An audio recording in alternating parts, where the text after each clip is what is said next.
Hi friends, welcome to Saritha's vlog. எல்லோரும் எப்படி இருக்கீங்க? நல்லா இருக்கீங்களா? இன்றைக்கி வந்து பார்த்திங்கன்னா, நான் அந்த டீ கடைங்கள்லாம் கிடைக்கிற கேக்கு, ஆட்டுக்கால் கேக்கு சொல்லுவாங்க, கஜட்டா சொல்லுவாங்க. எங்கள் ஊர் பக்கம் வந்து பார்த்திங்கன்னா இதை கேக்குன்னு தான் சொல்லுவோம். எங்கள் அப்பா, எங்கள் தாத்தா இவங்கெல்லாம் வெளியில் போகும்போது கேக்கு வாங்கிட்டு வாங்கப்பா, கேக்கு வாங்கிட்டு வாங்கப்பான்னு சொல்லுவோம். அந்த கேக்கு வந்து கொஞ்சம் நல்லா இருக்கிற மாதிரி இருக்கும், சாப்பிட்றதுக்கு ரொம்ப டேஸ்ட்டாக இருக்கும், டீ காஃபியோடு வச்சு சாப்பிட்றதுக்கு. இப்போ அந்த கேக்கு தான் நான் செய்ய போகிறேன். அது செய்கிறதுக்கு வந்து பார்த்திங்கன்னா, அந்த கேக்கு வந்து டீ கடைகளில் மைதா மாவில் தான் செய்வாங்க, மைதா மாவு தான் போடுவாங்க. நான் மைதா மாவு எடுக்கலை, கோதுமை மாவில் வந்துட்டு நான் இப்போ அந்த கேக் செய்ய போகிறேன். இப்போ அதுக்கு தேவையான பொருள் என்னங்கிறதெல்லாம் பார்த்துடலாம். நான் கோதுமை மாவு 1.5 கப்பு எடுத்திருக்கேன், 1.5 கப்பு கோதுமை மாவு. இப்போ வந்து 1.5 கப்பு எடுத்திருக்கேன், அதில் 1/2 கப்பு வந்து சர்க்கரை எடுத்திருக்கேன். அடுத்து ரவா வந்துட்டு ஒரு 1/4 கப்பு ரவா எடுத்திருக்கேன்.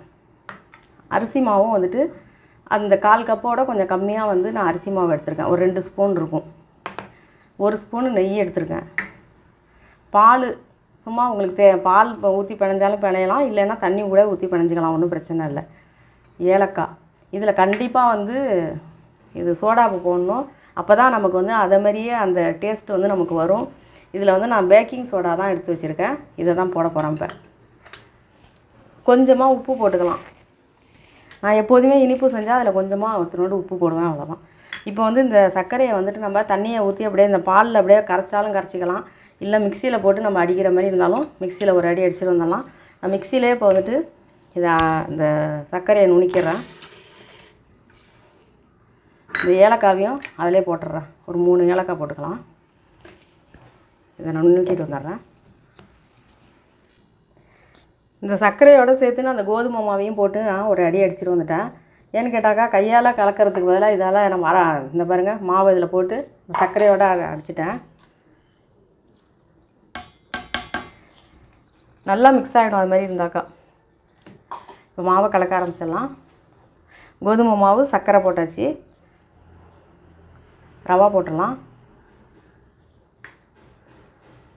அரிசி மாவு,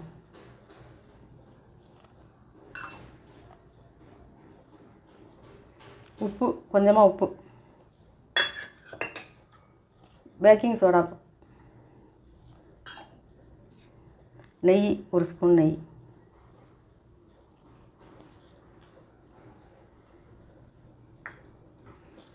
இந்த பால் இதில் கலந்து ஊற்றிடலாம்.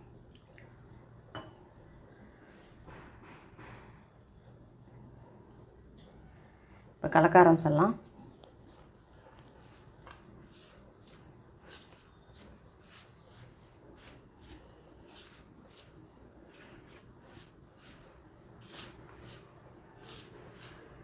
இந்த அரிசி மாவு ரவாலாம் இதில் எதுக்காக போடுறோம் அப்படின்னா, கொஞ்சம் குறவரப்பு அப்படியே போட்டோன்னே வெடிக்குது பார்த்தீங்களா, கொஞ்சம் அப்படியே பழமாக வெடிச்சிருக்கும் அந்த கேக்கு.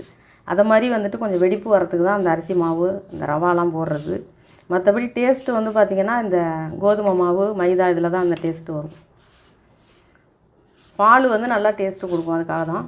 நெய்யும் வாசமாக இருக்கும், அதுவும் கொஞ்சம் சாஃப்டாகவும் இருக்கும், உள்ளே சாஃப்டாக இருக்கும், வெளியில் கொஞ்சம் ஹார்டாக இருக்கும்.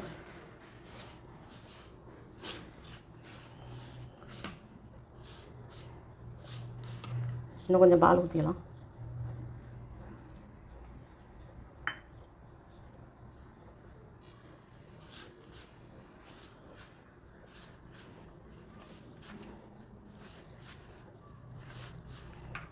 பால் ஊற்றி கொஞ்சம் நமக்கு பத்தலை மாவுக்கு அப்படின்னாக்கா கொஞ்சம் தண்ணி ஊற்றிக்கலாம், ஒன்றும் பிரச்சனை இல்லை.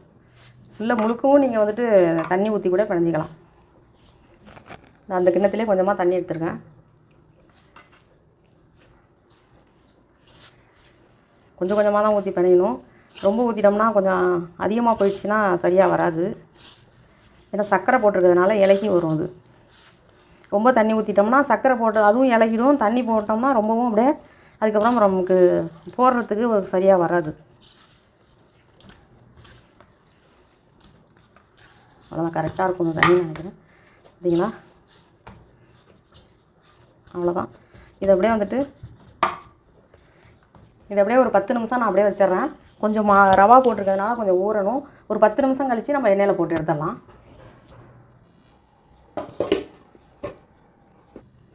இப்போ நல்லா 10 நிமிஷம் ஆயிடுச்சு. இப்போ மாவு எப்படி இருக்குதுன்னு பார்ப்போம். இது இருக்கு, நல்லா வந்துட்டு மாவு ஊறி இருக்குது. இப்போ நம்ம வந்துட்டு இதை கேக்கு ஃபஸ்ட்டு தயார் பண்ணிக்கலாம். இது ஒரு பக்கம் இருக்கட்டும்.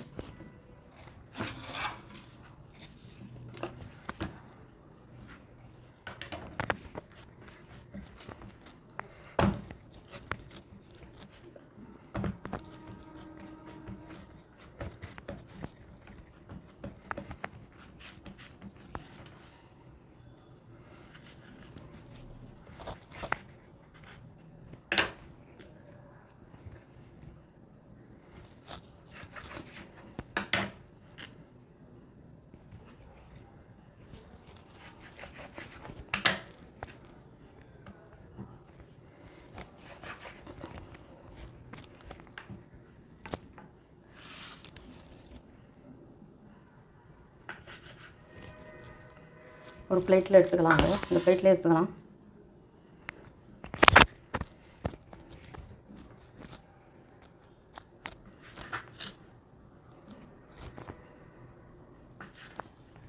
பாருங்க, இப்போ வந்துட்டு இந்த கட் பண்ணியாச்சு. இதில் வந்துட்டு நடுவில் வந்து இப்படி சும்மா அப்படியே ஒரு கீரல் போட்டுங்க. இந்த கத்தியாலே அப்படியே கீரல் போட்டால் இப்படி இருக்கும். இப்போ இந்த பிளேட்டில் எடுத்து அடுக்கி வச்சுக்கலாம். இதிலே ஏற்கனவே விரிசல் இருக்குது. நான் இந்த பக்கம் ஒன்று போடுறேன்.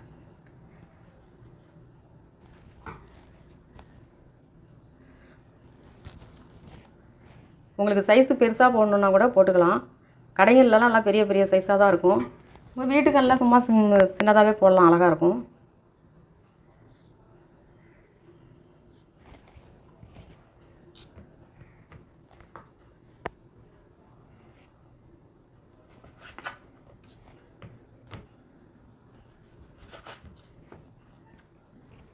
இது அப்படியே இருக்கட்டும்.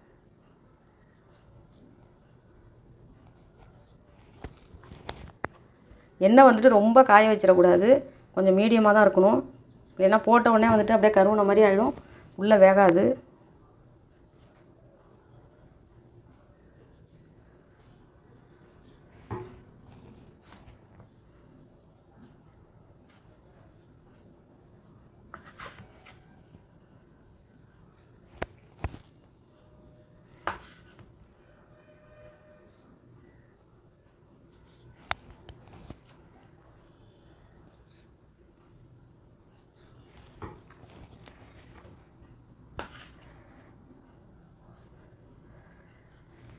அவ்வளோதான், எல்லாமே ரெடி ஆகிடுச்சு.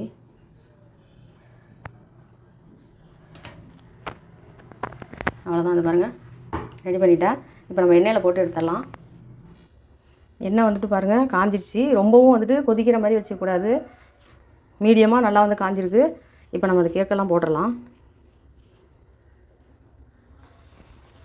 இதுவே வந்துட்டு கொஞ்சம் காஞ்சி தான் இருக்குது எண்ணெய்.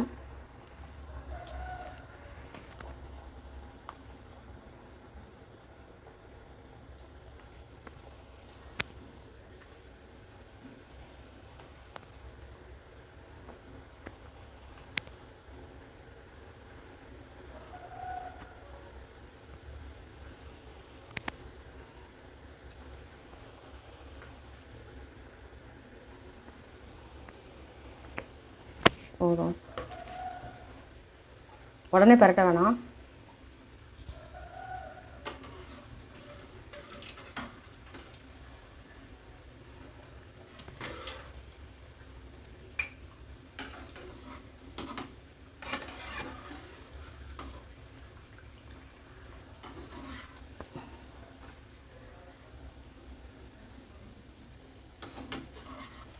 பாருங்க நல்லா அழகாக எப்படி வெடிச்சிருக்கு பாருங்கள்.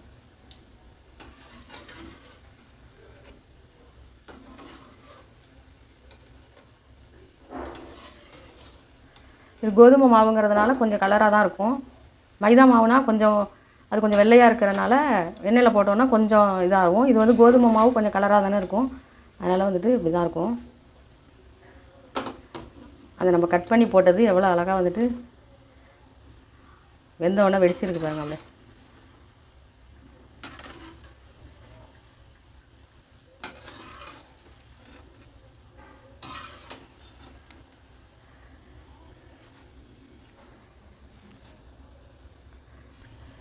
இப்போ பாருங்கள் வெந்துருச்சு, எடுத்துடலாம்.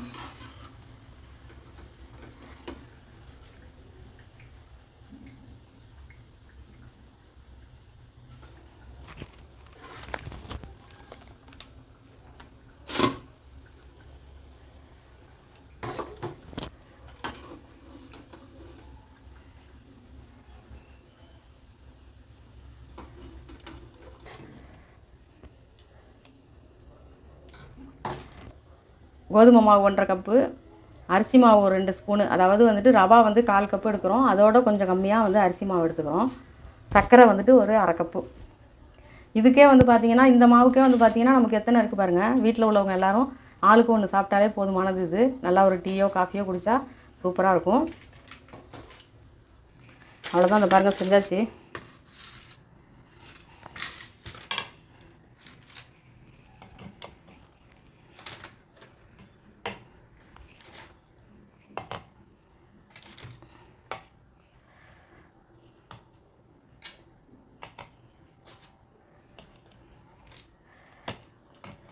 ஆட்டுக்கால் கேக்கு.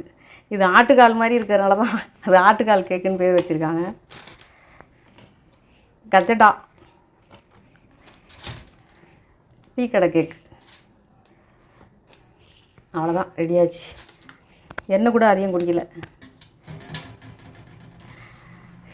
இது மாதிரி மைதா மாவில் செஞ்சு நம்ம உடம்ப வீணாக்கிக்க வேணாம். கோதுமை மாவில் செஞ்சு கொடுத்தா வயசானவங்களும் சாப்பிடுவாங்க, வீட்டில் குழந்தைங்களுக்கும் ஆரோக்கியமாக இருக்கும்.